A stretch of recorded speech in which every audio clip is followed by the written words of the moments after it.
Hello everyone and welcome to the latest edition of It Was Only a Friendly that just finished in Glasgow. Celtic 2, West Ham United 6. Plenty of goals, plenty of action. So let's have a little chat about it.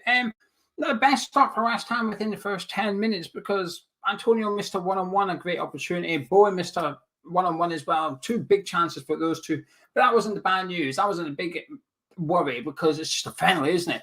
The big worry was Ogbonna going off injured early on. After 8 minutes, Ogbonna had to go off. He felt his hamstring, went down, off he went. Not an ideal start for West Ham, and it continued to not be ideal. Went a goal down. McGregor scored. Creswell throw into Lanzini. Sort of half misread it. Didn't know McGregor was there. Don't really know what he's gone on, but McGregor nicked it off him. Had all the time in the world. Picked his spot, and I have to say, a fantastic finish by McGregor. To be honest with you, there's just nothing Fabianski could do. But we made it 1-1. Michael Antonio, a mistake down the other end. Lanzini made an error. Then the Celtic defender went and made an error down the other end as well. Passed it to Noble, essentially, who gave it to Antonio, who was in between the two centre-backs. Took his time, composed, went past the goalkeeper and just slotted it into an empty net. And then Michael made it 2-1. But this was the first goal I could enjoy. The third goal of the game, essentially. We were defending. We were actually defending. Diop sort of won the ball, gave it to Lanzini, gave it to Noble, gave it to Ben Rama, gave it to Fornals, who played an unbelievable through ball. It's just one of them sexy passes in football. You know, sometimes you get that pass in football where you applaud the assist more than the goal. I do love a good assist. And that Fornals pass to Antonio was just perfect. I actually thought it was undercooked initially when he did the pass. Like, oh, it's just a little bit short. You know, good idea, but a little bit short. But he's read Antonio's pace, he's run perfectly. The keeper, he's a bit crap, weren't he? The Celtic goalie was a bit crap in the first half. He was standing in the middle of the goal. You know, Antonio just slotted into the front post. The keeper's got to have that area sorted, but Antonio can only do what he can do. So, boom, in it went. And then it was 3-1 just before half-time. Ben Rama sort of played in Michael Antonio to some extent. A bit of a soft penalty. Antonio went down a bit easily, but a penalty all the same. Mark Noble stepped up, and it was 3-1 at half-time. Anyway, I'm sort of rushing through the goals because, well, there was 8 of them. But I like to talk about the player performances. And I'll be honest with you. I was a bit disappointed when I seen the starting lineup because I was wanting to see Connor Coventry. I was wanting to see Connor Coventry for 90 minutes because I don't think we never learned anything about Mark Noble today, did we? I'm aware it's about getting Mark Noble's fitness up, getting him match ready to go against Newcastle, because there's a chance he's going to have to start against Newcastle because of when Declan comes back. Will he be ready in time for St James's Park? So there's a small chance that Mark Noble's going to have to start the season. And then even if he doesn't, we've got the Europa League kicking off in September, so he's going to have to be ready for that. But I just would have liked to have seen Connor Coventry start today and get the 90 minutes and give Mark Noble and Lanzini a half each or something in there, because he's someone we can have a look at, and possibly Ben Johnson too. But that was our strongest available 11. Obviously, we're missing Souček, we're missing Soufal, we're missing Declan Rice. But what's available to pick from, that was our first choice 11 at the start of the game. And that's sort of, it's a little bit of a warning to some extent that is the squad that we've got. Like I said, the bench looks young and light, and you can add in Yarmolenko that was missing, but he's expected to be sold. And it's just a bit of a reminder that we could do some signings for the Newcastle game. But anyway, just the one change at half-time. Randolph came on for Fabianski. His first appearance of the summer for Fabianski. Didn't have anything to do, really. But I have to say, I was a little bit surprised, pleasantly, that Celtic had a corner in the first half, and it went out for a goal kick. Fabianski grabbed it, threw it down, and played it immediately. Everybody was still in his box.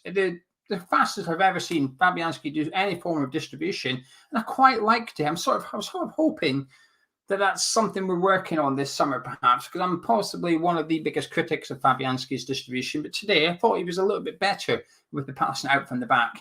Anyway, the substitution was then going to be quite significant for Celtic, because it became 3-2 with Ryan Christie with a shot. And right, okay, I say Ryan Christie, right?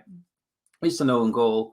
I don't know what Randolph's done. You've seen the replay about 5-6 times, and I'm still not sure what Randolph done, to be honest with you. It it wasn't good. It was awful. He almost done like a cartwheel. It sort of hit his left hand and hit his right hand and went in off the post. It was a bit of a comedy goal for Celtic, really, but it was 3-2 anyway. Ryan Christie will get the goal attributed to him, but it was definitely a Darren Randolph own goal. And Randolph's afternoon didn't get much better. His distribution was awful. While I credit and praise Fabianski, Randolph was trying similar things, chipping out from his box and stuff, and he was just over hitting them for throw-ins and that. Not a good performance by Randolph today. Anyway, we made it 4-2. Saeed Benrahma put through on goal, and sort of everybody was expecting him to shoot, including oneself, but he doesn't. He just stays calm, Davidson post. Murray comes flying across. Baines goes to the ground, then he just rolls into an empty net with his left foot. And then it was 5-2 with possibly the best finish of the game. Well, it was the best finish of the game, wasn't it? Jared Bowen. Benrahma just sort of chips it into Jared Bowen. You've not seen this goal. You need to go see it. Because Jared Bowen's sort of on a penalty spot with not his back to the goal, but he's sort of facing the side of the pitch. The goal is literally off his shoulder, 90 degrees, if you like. And he sort of just hooks it with the top of his left foot into the far corner. So effortlessly, but that was a fantastic finish. I know it's only a friendly in the Premier League. Would he have the audacity to try it out? Would he have the confidence with his centre-back giving that much room? Blah, blah, blah. I don't care. Let's just enjoy this goal because that finish was beautiful. Just a lovely little finish. I really enjoyed that by Jared Bowen. Deserved as well. He was busy once again, Jared. Really strong performance from him. And then we made it 6-2 with Celtic. Oh boy, Oxo Flex getting a goal. Tried a bit of a fancy cross, got blocked by a defender. It's not even the cleanest of strikes. It's not that powerful or anything. It's just dead accurate. It sort of comes off the post and goes in. The keeper had no opportunity. So a decent goal from Oxo Flex. But anyway, finished 6-2 West Ham. But let's talk about some individual performance. We've done the goalkeepers.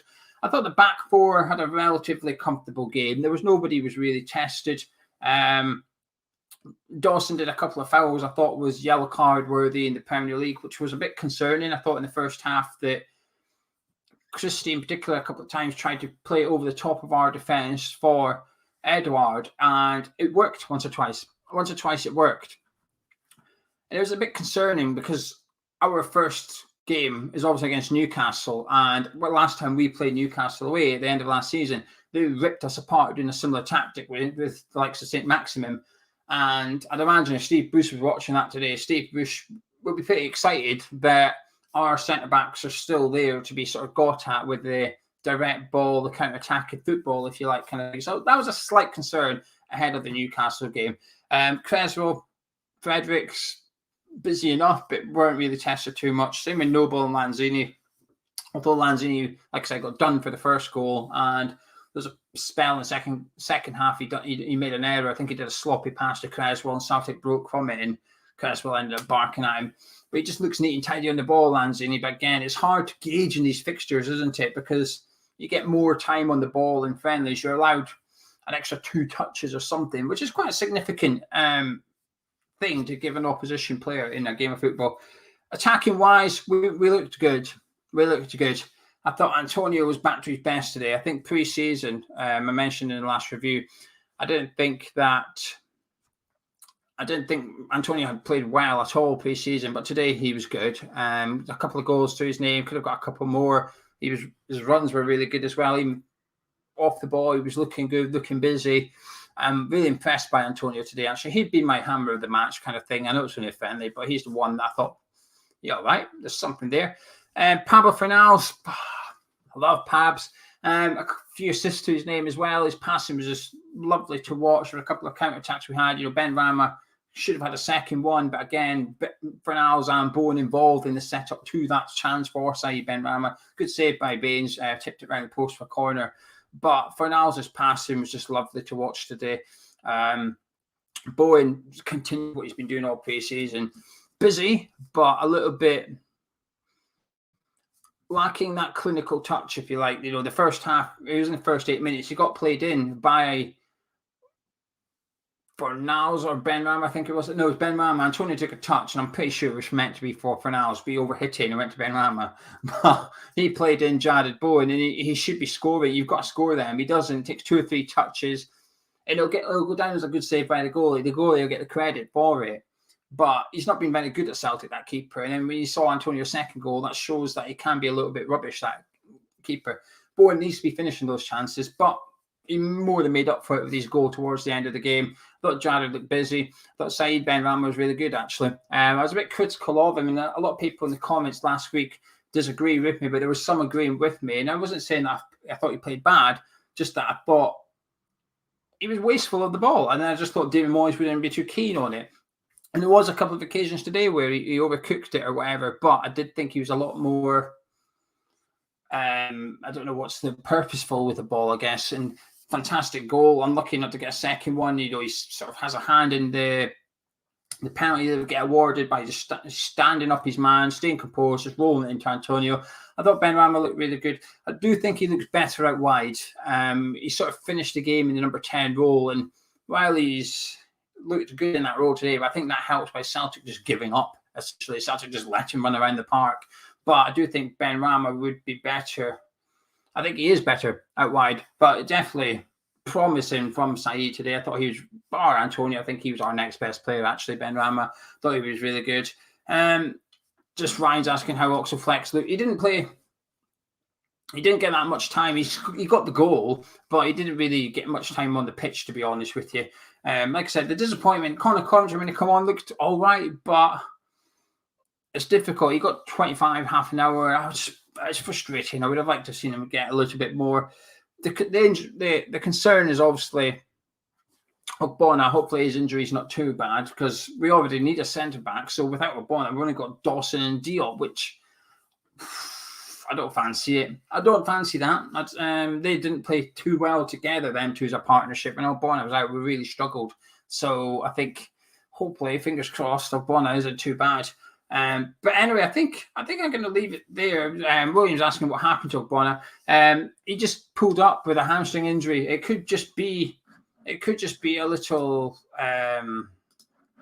He could have just felt it and he got taken off as a precaution. I don't know, but he went off holding his hamstring. It didn't look too serious though, because sometimes you can tell. You can tell by a player's reaction, can't you, how serious it is? You didn't seem angry. He wasn't upset or anything like that. I think so. I'm hoping he's gone off as a just as a precaution kind of thing. But anyway, right, I'm going to disappear now. That's it. It's just a quick snapshot review of the Celtic game. Celtic 2, West Ham 6. That's a good performance by West Ham today. A good result. We've obviously got Brentford next Saturday now. I think Soufal and Souček will be back. I've got a feeling they're back for that game. I don't know 100%, but I know that they're both.